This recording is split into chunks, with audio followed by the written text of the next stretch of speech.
Are you getting ready to retire?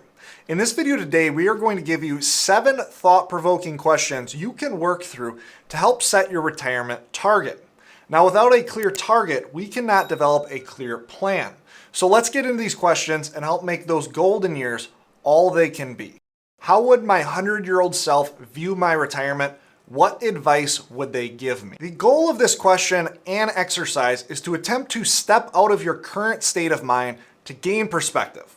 Our current selves can be bad decision makers. Too often, we focus on the short-term gain and cost rather than thinking about the long-term picture. I want you to take a second. Close your eyes, and I know this is going to be a little bit corny, but just bear with me here. Now imagine yourself 30 to 40 years in the future, and you're laying on your deathbed. Your family just left after visiting, and now in a sober moment of silence, in a quiet, dark hospital room, you have time to reflect on your life, the mistakes you made, the triumphs you had, how fulfilling your life ultimately was. This person, this future self on death's doorstep, has some incredible perspective that we can tap into. When you're laying here looking back on the last phase of your life, your third act, what things did you do that you will look back on fondly? What things brought you true fulfillment and meaning? What things were truly memorable? Asking your future self to make decisions helps you play the long game. Your future self knows that time will fly. This next decade of your life, the first decade of retirement, will fly by in a blink of an eye. Now, this concept of asking your 100-year-old self to help you make decisions today is a concept that I got from a book called Someday is Today by Matthew Dix. Now, in this book, he gives an example where he asks his best friend if he would like to attend a Thursday night New England Patriots game. Both him and his friend are die-hard New England Patriots fans. Now, this game is in early December, and it's quite cold out. And so his friend has a laundry list of reasons that it doesn't make sense to attend that Patriots game.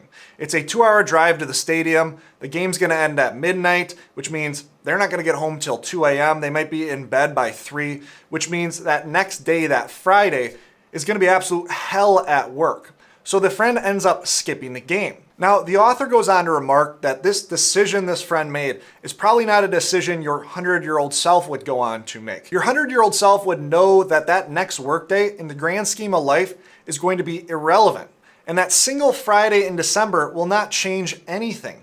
However, spending time with your best friend, going to a Patriots game, something out of the ordinary on that Thursday night, will be something your 100-year-old self likely would remember. So this can be a great way to put short-term costs and gains into the right perspective, into the long-run perspective. Should I be binary about retiring? In advising families, I notice that people have a natural tendency to be binary. It's like a light switch. It's either on or it's off. Most of us don't really use that dimmer switch. But usually an in-between answer is a much better solution.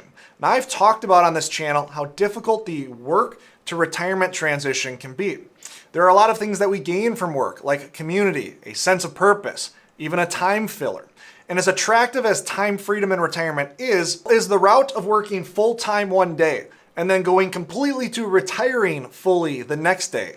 Is that the best answer? Or, if possible, does it make sense to ease into retirement? Go down to part-time work, maybe only work 2 or 3 days a week, or maybe only work half days. And rather than being binary about it, find something in that middle ground. What is the money I have saved for retirement for? Now, you might be thinking, what an odd question to ask. The money is obviously for retirement. Well, here at Safeguard, we believe that your money can accomplish one of 3 tasks. You can spend your wealth and enjoy it, you can give it to the next generation, or you can give it to charity. Now, what are your priorities? You can have multiple priorities, but prioritizing any one of these goals leads to a different retirement plan. For instance, let's say the goal of your retirement is to maximize your income. It's an income-focused plan. Now, there are 2 ways to essentially plan for retirement. The first way is, can I spend this amount? So let's say that you have $1 million in assets and you want to spend $7,000 per month. What is your probability of success of reaching that goal? Can you afford to spend that amount? The other way to plan for retirement is asking, how much can I spend? Now, this type of plan usually leads to a dynamic spending plan, but is meant to maximize income for the plan. Tax planning is done to maximize income. Everything is centered around flowing that money to you to spend for your retirement. Versus if your main goal was planning for the next generation, your plan would look completely different. You would have a goal income that you would want to meet, and then as your plan does better, any surpluses that you have would be optimized for the next generation. The focus of tax planning is now on the number of heirs you have and their tax rates. If your assets grow large enough, there might be planning around the use of a trust or different advanced estate planning techniques. You might also focus on gifting while alive. And your investing time horizon is now extended because you're planning for the next generation. Alternatively, if you had the main goal to leave money to charity rather than spend it yourself or leave it to the next generation, now you're probably focusing on things like qualified charitable distributions to minimize Roth conversions or replace them altogether. The point here being is with each priority, your plan adjusts. So ultimately, what do you want your money to do? It's fine to have interests in each category, but be specific about what those interests are. What does your perfect day look like? How we spend our days is how we spend our lives. Weeks are made up of days, months made up of weeks, years made up of months. If you build out your perfect day and attempt to continually live that perfect day, you're going to end up a lot closer to that perfect retirement. Now, this is another exercise in intention, but I believe a powerful one. Every time I've done this exercise, and I do it about once a year, I find new clarity. Before you retire, you have to know what you're retiring from and what you're retiring to. Now, this can be done as detailed or as broad as you choose. I prefer detailed to the point that I lay out every hour and fill in accordingly. What time do I wake up? What time do I go to bed? What am I eating throughout the day? What do I do throughout the day? Now, once you finish this exercise, I recommend you try on your perfect day for size, either for one day or for multiple days in a row. Now, observe, and maybe you find that your perfect day needs to be adjusted. Great. Now you can leave behind things that you thought made up your perfect day, but actually don't in reality. Now, I had a client that did this ahead of retiring. And they work at a job in the computer science programming industry, and he absolutely used to love the work that he did.